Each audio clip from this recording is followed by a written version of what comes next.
Merayakan pergantian tahun baru di hotel ataupun di pinggir pantai dan tempat keramaian lainnya mungkin sudah biasa ya. Lalu bagaimana rasanya jika merayakan pergantian tahun di tengah lautan? Penasaran? Ini dia liputannya untuk Anda.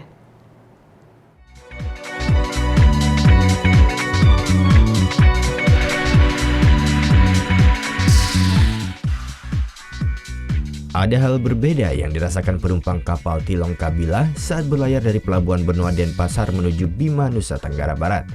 Pada pelayaran kali ini, para penumpang bisa merasakan sensasi yang berbeda, yakni menyambut pergantian tahun baru 2017 di tengah lautan. Tanpa dipungut biaya tambahan, penumpang KM Tilong Kabila bisa mengikuti seluruh rangkaian acara yang digelar di dalam kapal, mulai dari permainan, kuis, hingga door prize. Dan suasana perayaan pergantian tahun baru pun semakin meriah saat seluruh ABK meluncurkan kembang api dari atas dek sebagai pertanda telah datang tahun baru saat kapal ada di Laut Flores.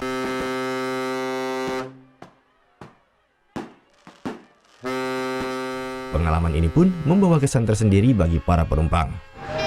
Nggak sengaja sih, cuman spontan aja pingin ke Labuan Bajo lewat kapal laut. Oke, pas tahun baru sengaja. Iya. Pesta perayaan tahun baru di tengah lautan ini merupakan yang pertama kalinya digelar oleh PT Pelni.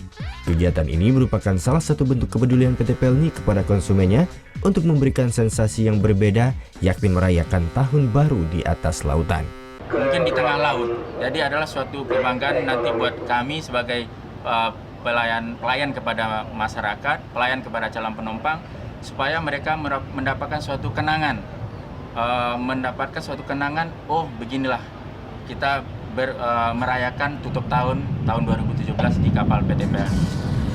Sementara bagi ABK kapal Tilong Kabila sendiri, perayaan tahun baru dengan pesta kembang api merupakan yang pertama kalinya, dan mereka cukup gembira merayakan hal ini. Surya Sanjaya melaporkan untuk NET.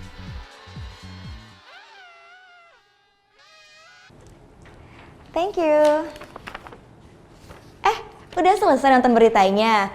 Jangan pergi dulu dong. Subscribe dulu dan nonton tayangan lainnya di sini. Subscribe, nonton lagi. Subscribe, nonton lagi. Kak.